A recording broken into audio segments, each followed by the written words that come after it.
My daughter-in-law didn't take me on the cruise, telling me directly, "There's no money. You stay home."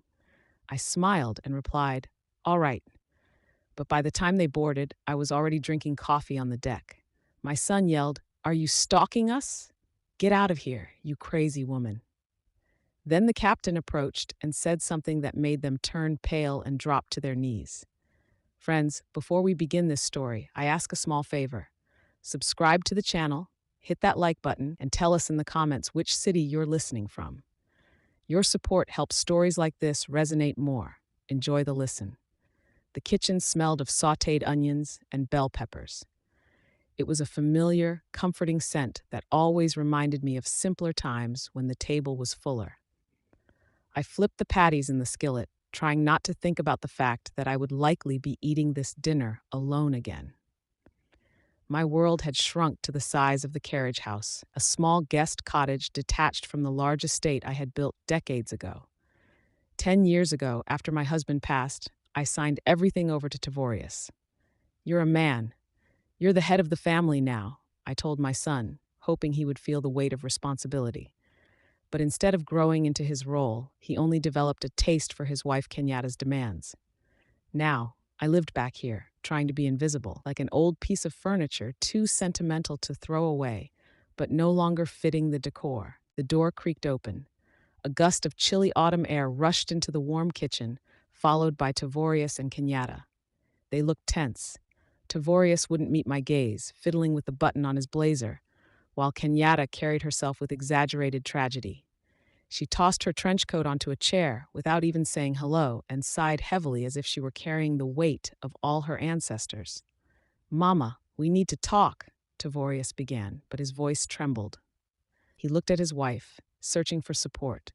Kenyatta immediately took the lead. "Mother Oilia, we have a crisis." Her voice dripped with false concern that always made my jaw tighten. "Remember we talked about the roof? That leak in the east wing?" I nodded, of course, I remembered. A week ago, I had withdrawn $15,000 from my savings account, almost everything I had left from my burial fund, and given it to them. They claimed the repairs were urgent. Otherwise, my house, would start to rot. Kenyatta paused dramatically, pressing a hand to her chest. The estimate went up.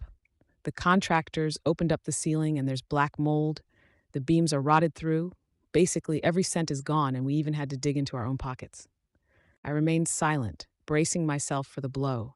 I felt it coming, like sensing a storm in my bones long before the first thunderclap. "And where is this leading?" I asked quietly, lowering the heat under the skillet. "We can't take you on the cruise," Kenyatta blurted out. For a split second, triumph flashed in her eyes before she masked it with regret. "The money just isn't there, Oilia.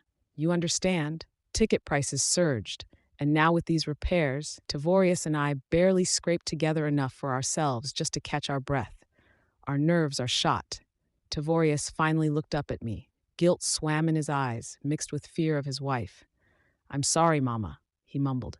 "It's better for you to stay here. You can keep an eye on the workers, watch the garden, and we'll bring you back a souvenir." "Yes, guard the house," Kenyatta chimed in, her lips curling into a pouty, aggrieved grimace. I looked at her and felt a strange emptiness. There was no resentment, no anger, just a cold clarity. My gaze shifted to her wrist. Kenyatta adjusted her hair, and the sleeve of her deep mahogany blouse slipped down. On her wrist, a bracelet sparkled, a thin strand of white gold paved with diamonds. A tennis bracelet. I recognized that design. I knew the jeweler. I knew the price. That wasn't costume jewelry. It was a piece worth at least 3 times the repairs she had just been lamenting. She noticed my stare and quickly yanked her sleeve down, but it was too late. "All right," I said, my voice steady. Even to me, it sounded unexpectedly calm. "If there's no money, there's no money. You two go rest. I'll watch the house." They exchanged glances, expecting tears, guilt trips, begging. My composure threw them off, but relief outweighed their suspicion. That settled it. Kenyatta jumped up instantly, forgetting the tragic act. "We need to rush and pack. We leave early tomorrow morning. Don't offer us food. We're fasting before the trip." They left, leaving me in the silence of the cooling kitchen. I spent the evening doing my usual chores, washing the dishes, wiping the table. The darkness outside thickened. turning the garden into a black and white photograph. Closer to midnight, I gathered the trash to take it out to the bins by the main gate. It was crisp outside. The wind tumbled dry leaves down the driveway. I approached the large dumpster used by the residents of the main house, my son and his wife. The lid was propped open. Tavorius must have thrown something out in a hurry before bed. The wind caught a crumpled ball of paper falling from the bin and rolled it to my feet. I bent down and picked it up. It was heavy paper, crushed into a careless sphere. I wanted to toss it back, but something, maybe the quality of the paper, too thick for a grocery store receipt, made me pause. I smoothed out the sheet. The street lamp overhead was dim, but the letters and numbers were clear. It was an invoice from Apex Voyages. Date yesterday. Payer, Tavorius St. James. Memo, reservation. Grand owner suite on the riverboat, the Gilded Magnolia. Total, $15,000. The world around me froze. The sounds of the night, the rustling leaves, a distant dog barking, vanished. Only the numbers on the paper remained. 15,000. Exactly the amount I had given them 3 days ago. My money. They weren't fixing the roof. There was no mold. They simply took my money to buy themselves a luxury vacation and told me to my face that I was dead weight, a burden to be left guarding the house while they drank champagne on my life savings. My chest didn't tighten. My heart didn't skip a beat. On the contrary, it began to beat steadily, powerfully, rhythmically, like a massive ship's diesel engine gaining momentum. The tears that might have appeared for an ordinary grandmother evaporated, burned away by the icy flame of realization. Kenyatta thought she had defeated a weak old woman. Tavorius thought Mama would endure and forgive everything. They forgot who I was before I put on an apron and started baking cornbread. They forgot that the name St. James used to be spoken with reverence in the trucking and logistics world. I neatly folded the invoice and placed it in the pocket of my cardigan. Then I returned to the carriage house, locked the door, and went into the bedroom. From the bottom drawer of my dresser, beneath a stack of old linen tablecloths, I pulled out a vintage leather agenda. It smelled of aged leather and expensive paper. I opened it to the first page.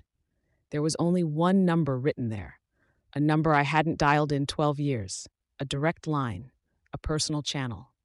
I picked up the phone. It rang for a long time, but I knew someone would answer. Even in the middle of the night, for me, he would answer. Speaking. A raspy, surprised male voice answered. "Who is this on this line?" "Hello, Cyprian," I said. My voice was hard as steel. "This is Oilia. I need to exercise my executive override, and I need a stateroom on the Gilded Magnolia right now." "Oilia." Silence hung on the line, heavy and tangible.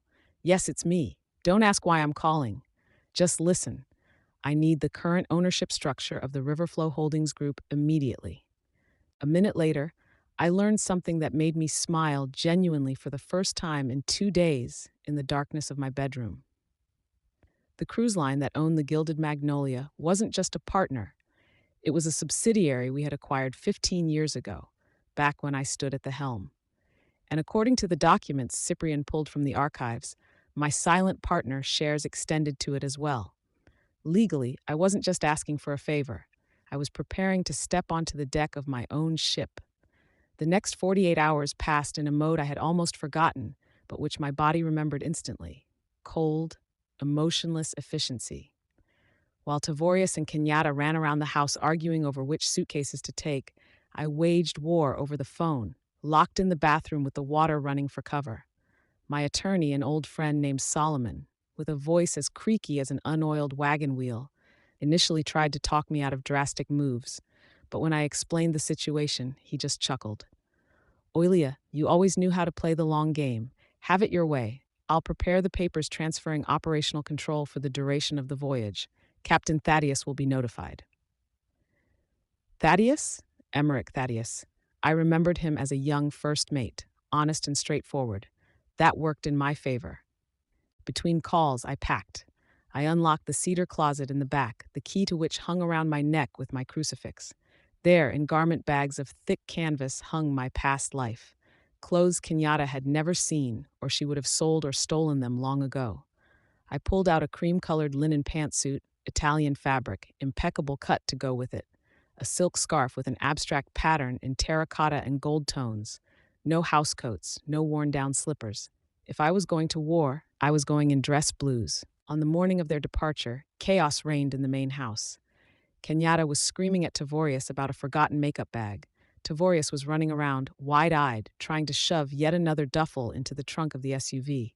I stepped out onto the porch in my usual gray raincoat, hiding my new attire underneath. In my hands, I held an old battered travel bag, a decoy. "Tavorius," I called out. He flinched, nearly dropping a toiletry kit. "Mama, what now?" "We're running late," he barked, wiping sweat from his forehead. "I wanted to say I won't be sitting at home," I said calmly.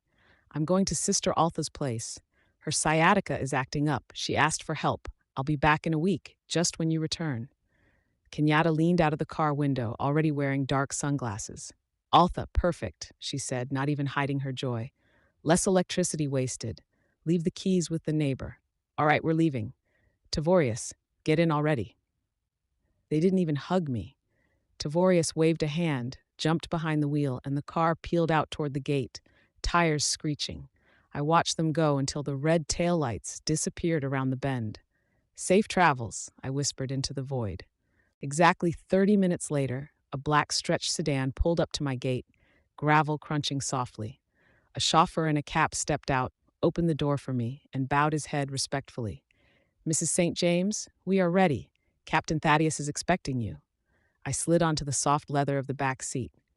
The gray raincoat fell to the floor. I put on dark sunglasses, adjusted the silk scarf at my neck, and looked into the rearview mirror. Staring back was not a pensioner who could be tricked and abandoned. Staring back was the boss. The drive to the port in New Orleans took an hour. We moved fast, confidently, ignoring traffic thanks to the special pass on the windshield. When we pulled up to the river terminal, I saw exactly what I expected. The boarding line was massive. People were shoving. Children were crying. Someone was arguing with security. The heat and humidity mixed with the smell of exhaust fumes. My driver didn't get in the general line. The car smoothly bypassed the crowd and headed toward a closed gate marked "Service Entrance, Authorized Personnel Only." The guard, seeing the license plate, instantly hit a button, and the barrier flew up. We drove right onto the wharf, where asphalt turned to concrete, right up to the gangway. I saw them about 50 yards away behind a chain-link fence separating the VIP zone from the general mass. Tavorius, sweating profusely, was dragging two massive suitcases, trying to push through to the check-in counter. Kenyatta stood nearby, waving her hands and yelling at a porter, who seemed to be ignoring her hysterics. They looked pathetic in their pretense of luxury paid for with stolen money. The driver opened the door. I stepped onto the concrete pier. The wind from the Mississippi hit my face, humid and heavy, smelling of freedom and river silt. Two young crew members in impeccable white uniforms immediately ran up to me. "Madam St. James," one of them said, scooping up my small bag as if it were a royal relic. "Welcome aboard. The captain has ordered your luggage to be taken to the owner's suite immediately. Please follow us." I adjusted my glasses, and without looking back at the fence where my son and daughter-in-law were fighting for a place in the sun, I stepped onto the gangway. They were too busy with their petty scandal to notice how the shadow of my limousine fell over their dreams. I entered the owner's suite, and the door closed silently behind me, cutting off the noise of the port. Perfect silence reigned here, broken only by the barely audible hum of the air conditioning. The space was immense, a living room with panoramic windows, a bedroom finished in mahogany, and a private exit to a secluded section of the deck. But I wasn't interested in the interiors I had approved from catalogs 10 years ago. I was interested in the large wall-mounted monitor connected to the internal security system. I pressed a button on the remote. The screen flared to life, splitting into several sectors. The camera in the deck corridor showed exactly what I was waiting for. Tavorius and Kenyatta were walking down the carpeted hallway, looking around like kids in a candy store. Tavorius dragged the bags, puffing but smiling, while Kenyatta floated ahead, running her fingers along the polished handrails. They stopped at the door of stateroom 404, the diamond suite, the very one I had paid for, thinking I was saving the roof of our home. They went inside. I switched the camera to the interior view. Yes, the suites had discreet cameras in the corners of the ceiling for guest safety and dispute resolution. The audio was crystal clear. Lord have mercy, Tavorius, Kenyatta squealed, tossing her purse onto the massive bed covered in snow-white linens. Look at this balcony. Look at this bathroom. She twirled around the room, her fuchsia dress a bright blur against the cream walls. Tavorius, wiping his sweat, flopped into an armchair and spread out with a satisfied grin. Well, was it worth it? He asked, looking at his wife with adoration. You better believe it. Kenyatta ran to the table where a welcome bottle of champagne waited in an ice bucket. Open it quick. We need to celebrate the start of our freedom. The pop of the cork sounded dry, like a gunshot through the speakers in my cabin. Tavorius poured the sparkling wine into tall flutes. Foam spilled over the edge, dripping onto the carpet, but they didn't care. To us, Kenyatta proclaimed, raising her glass, and to finally breaking out of that crypt. They clinked glasses. Tavorius took a big gulp and chuckled. Listen, I felt a little awkward when we left. Mama was just standing there with that old grocery bag. Kenyatta snorted, her face twisting into a scornful grimace. She set her glass down and hunched over, shuffling her feet, mimicking a shaky walk.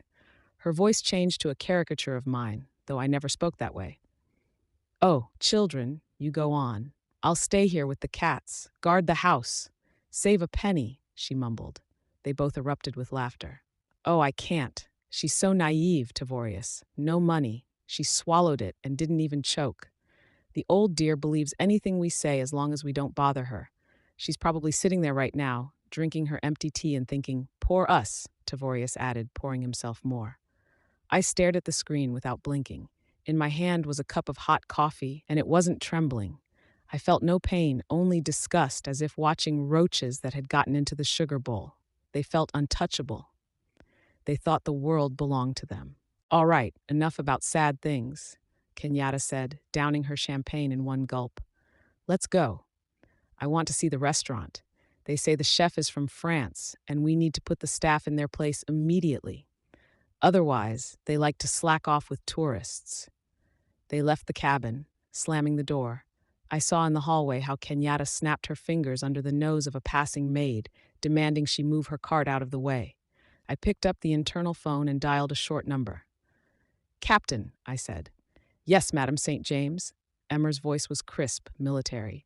The guests from 404 have left the cabin. Initiate phase 2. Pack their things neatly but without extra reverence and block their keycards. It will be done. The keys for the new assignment are ready. I leaned back in my chair. The show was starting. An hour passed. The sun began to dip toward sunset, painting the Mississippi waters in gold. The gilded magnolia blew its horn and smoothly departed from the wharf.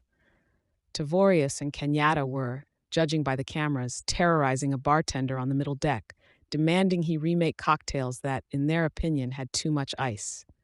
When they returned, flushed and pleased with themselves, to the doors of their suite to dress for dinner, I turned the sound back on. Tavorius casually tapped his card against the lock. The indicator blinked red. He frowned, wiped the card on his blazer sleeve, and tapped it again. Red. What are you digging around for? Kenyatta asked impatiently. I need to use the bathroom. Yeah, it demagnetized or something, Tavorius grumbled, starting to get nervous. He jerked the handle. The door was locked tight. At that moment, a senior steward, a young man with perfect posture and a stone face, appeared from around the corner as if by accident. Problems, folks. Your card isn't working, Kenyatta barked. Open the door for us immediately. Our things are in there.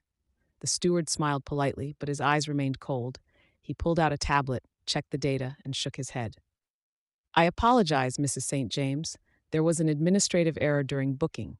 You see, this suite is reserved under a priority shareholder list. An asset reallocation occurred. What? Tavorius's eyes bugged out. What assets? We paid $15,000. This is our cabin. Unfortunately, the system annulled your stay in this category, the steward continued unflappably. Your belongings have already been transferred to a stateroom corresponding to your current status of confirmed loyalty. He handed Tavorius 2 ordinary mechanical keys with heavy brass tags. Stamped on them was the number 00112. Where is that? Kenyatta asked suspiciously, not taking the key. Lower deck, ma'am, Stern sector, next to the engineering block. Are you kidding? She screeched, so loud the echo bounced down the corridor. In the BGE? You want to shove us in the BGE? I will complain. Where is the manager? Where is the captain? The administration office is located on the sun deck in the VIP zone, the steward replied calmly, pointing to the stairs. But I'm afraid the decision is final. Kenyatta snatched the keys from the steward's hand and threw them at Tavorius. Let's go, she hissed, grabbing her husband by the elbow. We are going to tear this two-bit operation apart. I will sue them. They will be crawling on their knees. They spun around and, stomping like elephants, ran toward the stairs leading to the upper deck, where I was sitting in a soft armchair, enjoying the sunset and the silence. I adjusted my glasses, opened a volume of French poetry, and took a sip of espresso. Steps on the stairs grew louder. Rage was approaching to crash against the cliffs of my reality. The door to the VIP sun deck flew open with such force it sounded like it was breached by a battering ram. The slam of metal against the magnetic stop made the gulls lazily circling the stern scatter in fear. I didn't even flinch, just carefully turned a page, enjoying the rustle of thick paper, and brought the porcelain cup to my lips. Where is this damn manager? Kenyatta's shrill voice sliced through the river air, destroying the harmony of wind and waves. I demand someone come out here immediately. We paid money, Tavorius echoed, out of breath from the run. You have no right to put us in a doghouse. They burst onto the deck, ready to smash and break. Their eyes feverishly searched for a victim, someone in a uniform to vomit their poison onto. But the deck was empty, only me sitting at the center table under a canvas awning and a waiter frozen at a respectful distance with a silver coffee pot. They froze. At first, they only saw a silhouette, a woman in an impeccable white linen suit, a wide-brimmed hat, and huge dark glasses hiding half her face. A woman radiating peace and that specific, lazy confidence that only comes from very old money. Kenyatta stepped forward, opening her mouth to keep screaming, but the words stuck in her throat. She squinted. I slowly removed my glasses and looked at them. The silence hanging over the deck was louder than any scream. Mama, Tavorius exhaled, his face stretched, his jaw dropped, making him look like a foolish fish thrown onto the bank. Kenyatta paled, then turned red, spots of anger blooming on her neck. You, she shrieked, and in that sound there was as much disbelief as rage. What are you doing here? I neatly placed the glasses on the table next to the book and checked my watch. Drinking coffee, Kenyatta, and enjoying the view until you came and ruined it with your shouting. Tavorius stepped toward me, clenching his fists. His fear shifted to aggression, the defensive reaction of a weak man backed into a corner by his own delusions. Are you stalking us? He yelled, spitting slightly. Have you completely lost your mind, old woman? Get out of here, you crazy stalker. How did you even get here? On whose dime? It's our money. The realization hit Kenyatta. She flew to the table, her eyes burning with a fanatical gleam. You stole our money. You didn't pay for the repair. You bought a ticket to ruin our vacation. It was my money, Kenyatta, I replied calmly, not raising my voice. The money I saved for years, which you two stole from me under the guise of rotten beams. You witch. Kenyatta lost the remnants of her self-control. She lunged across the table, trying to grab me by the lapel of my jacket to shake me out of the chair. Get out of here. Security. Throw this pauper out. Her fingers with long, sharp nails almost touched the fabric of my suit when a voice like a ship's horn shook the air. Remove your hands. It wasn't a shout. It was a command given in a tone that allowed no second of delay. Kenyatta recoiled as if shocked by electricity. Tavorius tucked his head into his shoulders. From the doors of the bridge, Captain Emmer Thaddeus emerged in his dress uniform with gold stripes on the sleeves and a peaked cap. He looked like a cliff face. Behind him stood two burly security officers. Thaddeus walked past the frozen Tavorius without even looking at him and stood between me and Kenyatta. His shadow covered my daughter-in-law completely. Remove your hands from the owner of this vessel, he rumbled, looking down at Kenyatta with undisguised contempt. Tavorius blinked, trying to digest what he heard. Owner? He repeated, his voice cracking. He giggled nervously, pointing a finger at me. Captain, you're mistaken. This is my mother. She's a pensioner. She lives in a guest cottage. She only has money for sweet tea. Thaddeus slowly turned his head to Tavorius. There was ice in his gaze. Mr. St. James, he pronounced in a frosty tone, allow me to enlighten you. Madame Oilia St. James is the holder of the controlling interest in Riverflow Holdings. She owns this shipping company, that port back there, and this riverboat from keel to stack. Tavorius swayed. He looked at me, then at the captain, then back at me. In his eyes, a world was collapsing, the world where he was smart and cunning, and I was old and foolish. That can't be, Kenyatta whispered, grabbing the back of an empty chair to stay upright. She has nothing. She gave everything to us. Technically, Thaddeus continued, ruthlessly finishing them off, you are currently not at a resort. You are in Madame Oilia's living room, and judging by your behavior, you are uninvited guests who have also committed an act of aggression and trespassing in a private zone. I watched as the meaning of his words sank in. Not just the wealth, but the fact that they had stolen $15,000 from a person who controlled millions. They stole loose change from a dragon they thought was a lizard. Mama, Tavorius wheezed. His legs gave out. He didn't sit, he collapsed. His knees hit the teak decking with a dull thud. Kenyatta slumped next to him, her mouth opening and closing like a fish, but no sound came out. Their arrogance, their superiority, it all evaporated, leaving only animal terror before the woman who continued to calmly stir her coffee with a little spoon. Emmer, I said quietly, not looking at the cowering couple. The coffee is getting cold. Sit down. We need to discuss the route. Take them out of my sight, I threw out quietly, returning to my cup. Security lifted them by their arms like sandbags. Tavorius was still mumbling something. His feet dragged along the deck while Kenyatta, conversely, had gone numb, turning into a statue of horror and bewilderment. They weren't kicked off the ship, not yet. Emmer knew my intentions without words. For them, a special torture was prepared. Uncertainty in a confined space. They were taken to cabin 0112. I knew that cabin. It was directly above the propeller shaft. There were no portholes, and the vibration from the engine was such that a glass of water on the nightstand constantly walked across the surface. The perfect place for reflection. All day, I didn't make a sound. I let them stew in their own juices, in fear and conjecture. I imagined Kenyatta pacing from wall to wall in that tight box, hissing at Tavorius, trying to come up with an excuse. It was a loan. We just borrowed it. We would have paid it back. She's a mother. She'll forgive. Surely, she kept repeating. They hoped that my maternal heart, which they had trampled for so many years, would show weakness again. By 8 p.m., I sent a steward to them. He delivered an envelope of thick cream paper with gold embossing, an invitation to dinner. Private dining room, the Romanov. 8:30 p.m. I arrived early. The room was small, intimate, designed for high-level business negotiations. Walls paneled in oak, dim sconce lighting, heavy velvet drapes the color of dark emerald. I sat at the head of the table. Before me was a dish of baked trout and a glass of dry Riesling. Exactly at 8:30, the doors opened. They walked in hesitantly. Kenyatta had managed to change into a black cocktail dress. Apparently, she decided a mournful look would score pity points. Tavorius was in the same blazer, crumpled and pathetic. They looked like schoolchildren called to the principal's office, but hope still flickered in their eyes. Hope that I had played boss and now we would make up. Mama, Tavorius began, taking a cautious step toward the table. We are so glad that we can talk calmly. Sit, I pointed to the two chairs opposite me. They sat. Kenyatta immediately pasted a smile on her face, though the corners of her lips trembled. Mother Oilia, she cooed, nervously tearing at a napkin. What a terrible misunderstanding today. We were so shocked.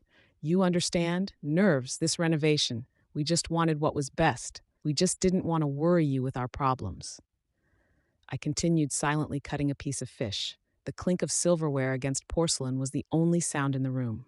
They waited for menus, waited for waiters, waited for wine, but the table before them was empty.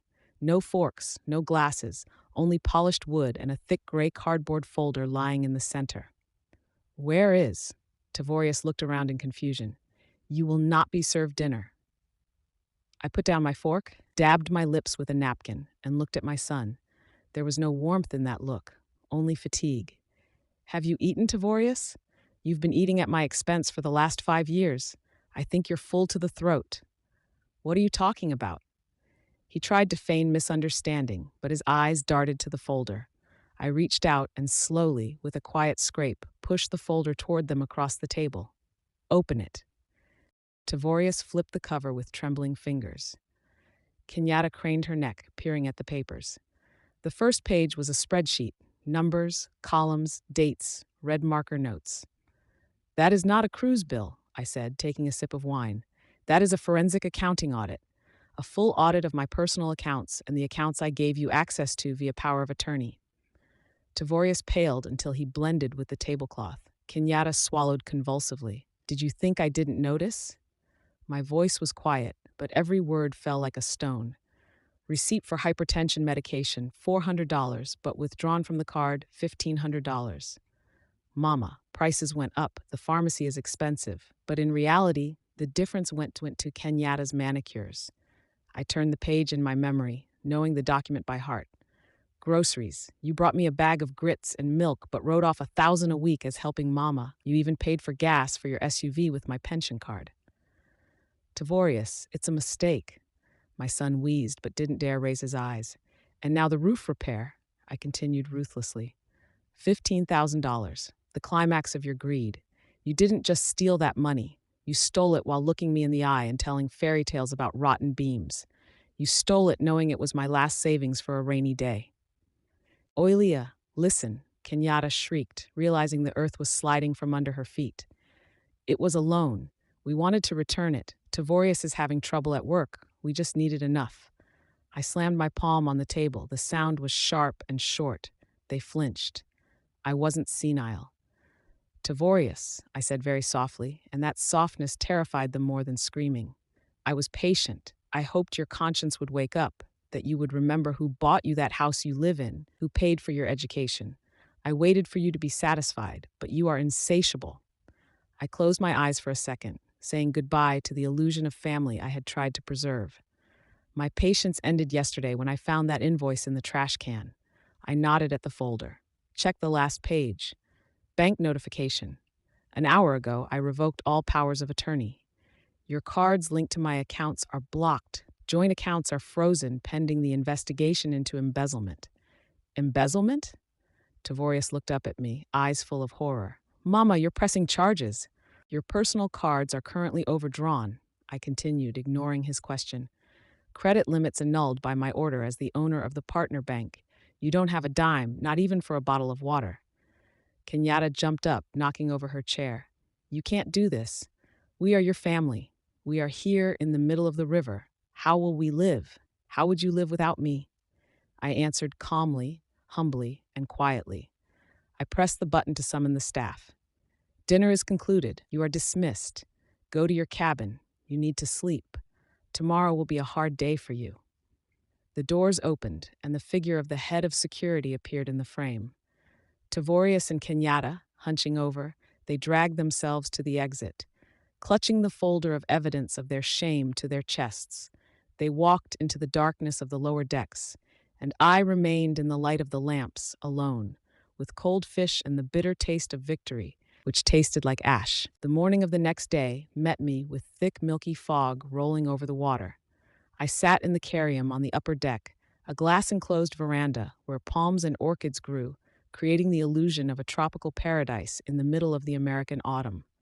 In my hands was a cup of herbal tea, and a plaid blanket lay on my knees. It was quiet here, but the silence was deceptive. I knew that several decks below, in the cramped cabin 0112, where the screw vibration rattled bones, a storm was raging. Security reported that the screaming started in the night. Rats backed into a corner always start biting each other. Stripped of money, status, and most importantly, the illusion of impunity, Tavorius and Kenyatta predictably began looking for someone to blame. And of course, each saw the other as the culprit. The door to the solarium creaked softly. I didn't turn around, continuing to watch the prow of the riverboat slice through the gray sheet of water. "Mother Oilia." The voice was quiet, trembling, soaked with tears. I slowly placed the cup on the saucer. The clink of china sounded unnaturally loud. Turning my head, I saw Kenyatta. She looked different. The haughty posture was gone. The predatory glint in her eyes vanished. She wore a simple black dress. Her hair was messily gathered in a bun, and her face was untouched by makeup, which only highlighted her red, swollen eyes. She stood at the entrance, nervously wringing her hands like a schoolgirl coming to confess to breaking a window. "May I?" she whispered. I gestured to the wicker chair opposite. "Sit, Kenyatta." She walked over and sat on the very edge, hunching over, trying to appear smaller. "I couldn't sleep," she began, and a single tear rolled down her cheek. "Tavorius, he went off the rails. He was screaming, blaming me for everything." She sobbed, covering her face with her palms. I watched this performance with detached curiosity, like a theatergoer who knows the plot by heart. "Oilia, you have to listen to me." Kenyatta took her hands from her face and looked at me pleadingly. "I didn't know. I swear to you, I didn't know the scale. Tavorius always said it was his money, that it was bonuses, deals that went well. I believed him. He's the man, the provider.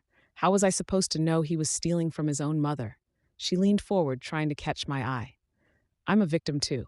You understand? He used me. He forced me to live high on the hog to maintain his image. Buy this, wear that. We have to fit in. I just wanted to be a good wife. And now you think I'm a monster." Her voice broke into a whisper.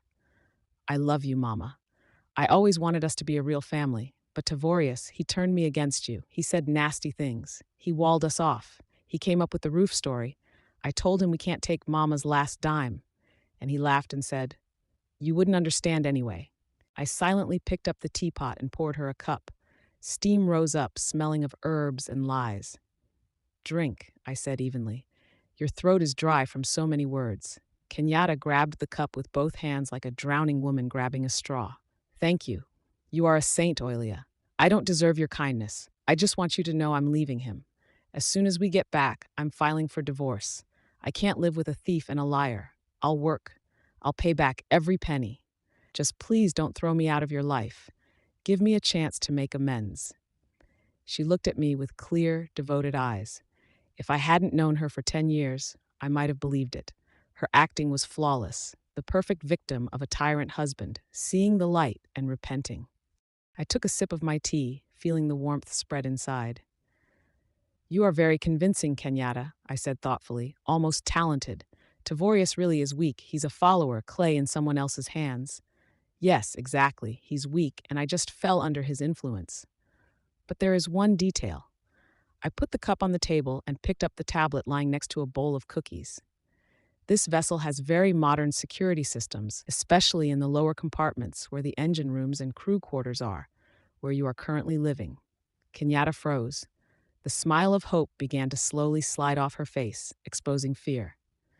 "Due to engine noise and insurance requirements," I continued in a lecturing tone, swiping my finger across the screen, "audio recording runs 24/7 in those cabins in case of emergencies or passenger conflicts." I pressed a file icon. The silence of the winter garden was torn by a sharp, hysterical voice. Kenyatta's voice, but not the one sitting in front of me now, the real one. "The recording was made late last night. You idiot, Tavorius. You spineless jellyfish. You couldn't even lie properly," thundered from the tablet speakers. Then my son's voice was heard, pitiful and defensive. "Kenyatta, keep it down. They might hear us." "I don't give a damn," Kenyatta screamed on the recording. "Let them hear. As soon as we get off on shore, I'm finding lawyers. We're declaring her incompetent. She clearly has senile dementia. If she thinks she's some business tycoon, we'll dump that old cow in a state facility, the cheapest one, where they'll break her quickly and we'll sell the house. I am not losing my money because you're afraid of mommy." I hit pause. The last words, "old cow," hung in the air, reflecting off the glass walls of the greenhouse. Kenyatta turned white. The blood drained from her face so rapidly she looked like she was about to faint. Her mouth opened, but she couldn't make a sound. All her words about love, sacrifice, and Monster Tavorius crumbled to dust in a second. I looked at her without anger, only with infinite fatigue.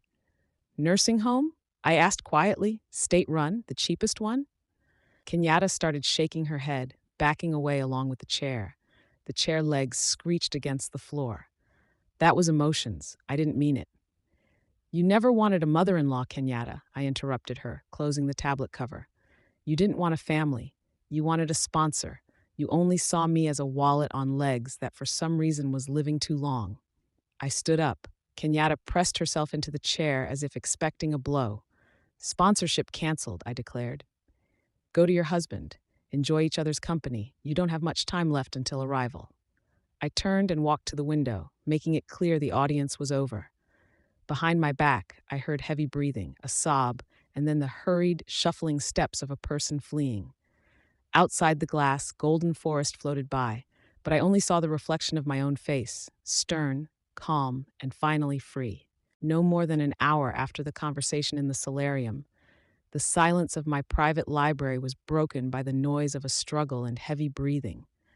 I was sitting in a deep leather armchair reviewing cargo reports for the last quarter when the doors flew open, nearly flying off their hinges. A strange procession appeared in the doorway. In front, literally dragging a man in a white coat by the sleeve, rushed Kenyatta. Her face, recently tear-stained and pitiful, was now twisted in a grimace of insane determination. Behind her, stumbling and looking around wildly, was Tavorius. "Here, doctor! Faster!" Kenyatta shrieked, yanking the doctor so hard the poor man's coat nearly ripped. "She's here. She's dangerous to herself and others." The ship's doctor, a man in his 50s with a gray beard and tired eyes, tried to free his arm, but my daughter-in-law's grip was iron. "Ma'am, calm down," he tried to appeal to her reason. "You cannot burst into the VIP zone like this." "You don't understand," Tavorius interrupted him, gasping for air. He ran toward me but stopped a few feet away, as if afraid I would bite. "She has acute psychosis. She's delirious. She claims she owns this ship." Kenyatta pointed a finger at me. Her nail with chip polish trembled. "Look at her, sitting like a queen shuffling papers. She has dementia, progressive paranoia with delusions of grandeur. She stole our money, locked us in the BGE. She made up some river flow holdings. Inject her with something, a sedative, haloperidol, anything to make her stop spouting this nonsense." I slowly removed my reading glasses and placed them on top of the report. Their plan was transparent as glass and just as fragile. If they couldn't persuade me and couldn't intimidate me, one path remained: declare me incompetent. If a doctor documented acute psychosis and delirium, they, as next of kin, would get temporary guardianship, and that meant access to accounts, signature rights, control over the crazy old woman. It was their last bet. "Doctor, I demand you document her condition," Kenyatta continued, screaming, spitting saliva. "We need a medical report for guardianship. We have to save her assets before she gives them away in a fit of madness. She doesn't understand where she is." The doctor finally yanked his sleeve from Kenyatta's clutching fingers. He adjusted his coat, straightened the stethoscope around his neck, and took a step forward. Tavorius looked at him with hope. "Come on, doctor. Ask her whose ship this is. You'll see for yourself." The doctor sighed heavily, took off his thin-rimmed glasses, and wiped them with a handkerchief he pulled from his pocket. Then he raised his eyes to me. Dancing in those eyes were sparks of amusement. He was unsuccessfully trying to hide behind a professional mask. "Good afternoon, Madam St. James," he said in a soft, calm voice. "How is your blood pressure today?" The morning pill helped. Ringing silence fell in the room. Kenyatta froze with her mouth open. Tavorius blinked as if slapped by an invisible hand. "Good afternoon, Dr. Beauchamp," I replied, smiling with the corners of my lips. "Thank you. Pressure is normal, on 20/80. The river air works wonders. Shame some passengers make too much noise." Dr. Beauchamp stammered. You know each other?" The doctor turned to them. All his softness vanished. Now he looked at them like dirt stuck to the sole of a boot. "Young people," he pronounced in an icy tone. "I have been Oilia's personal physician for 22 years. I managed her rehabilitation after her husband's stroke. I monitor her cardiology. I know every mole on her body and every neuron in her brain." He took a step toward Tavorius, and my son backed up, hitting the bookcase. "You claim your mother has dementia?" Dr. Beauchamp continued, still ringing in his voice. "Strange. Her last MRI showed her cerebral vessels are in better condition than both of yours, judging by the idiocy you've staged here. Her mind is clearer than any captain on this river. But your hysteria suggests a need for a psychiatric evaluation. But for you." Kenyatta grabbed her head, sliding down the door frame. "But we didn't know," she whispered. "How? You didn't know?" I interrupted her, not getting up from the chair. "Because you didn't care. For 20 years, Dr. Beauchamp came to our house once a month. Did you ever ask whose car was at the gate? Did you ever ask what medicine I take? No, you only saw yourselves. Dr. Beauchamp pulled a notepad from his chest pocket, quickly wrote something, tore out the sheet, and handed it to Tavorius. What is this? The son asked dully, looking at the paper. That is a bill, the doctor explained graciously, for a false emergency call of a senior specialist after hours for an unplanned consultation on mental health assessment. The patient's mental health is deemed perfect. My time, however, is expensive. Tavorius looked at the number. His face turned gray. $500, he exhaled. We have no money. The cards are blocked. That is not my problem, Dr. Beauchamp shrugged, turning his back on them. The bill will be attached to your cabin debt. If you don't pay before arrival at the port, you'll be explaining it to the police on shore. Good day. He winked at me and walked out of the library, quietly closing the door behind him. I was left alone with them, two broken figures amidst the luxury they so craved but which had rejected them.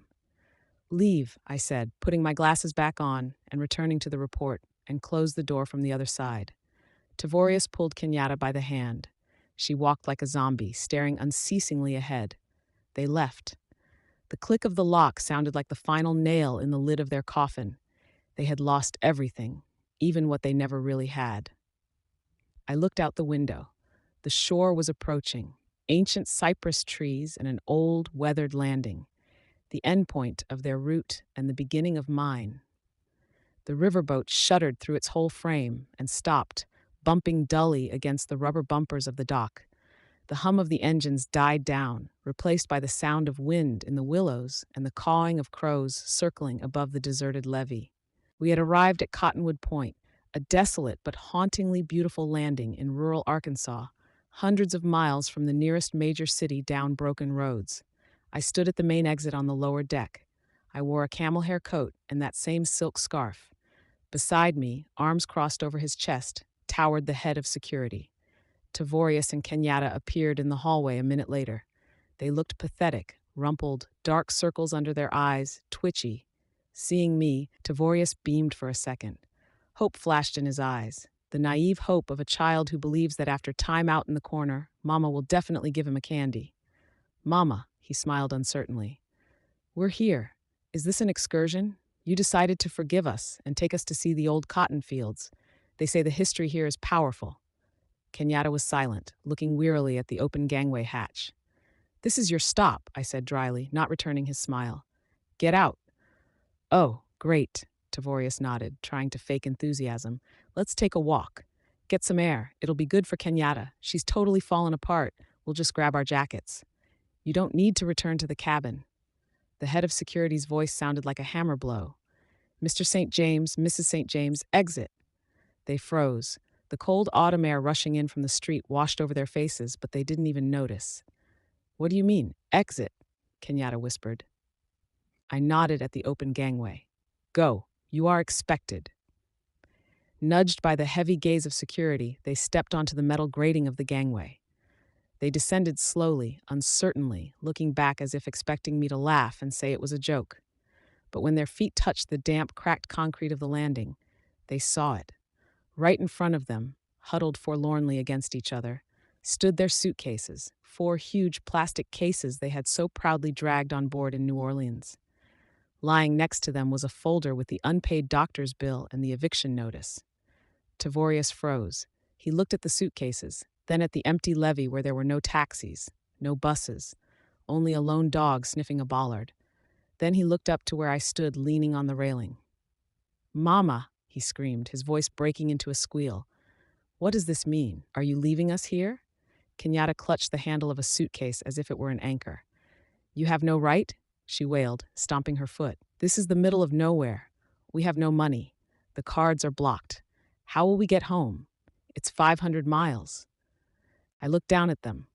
From this height, they seemed very small, not formidable predators poisoning my life, but petty, bustling insects.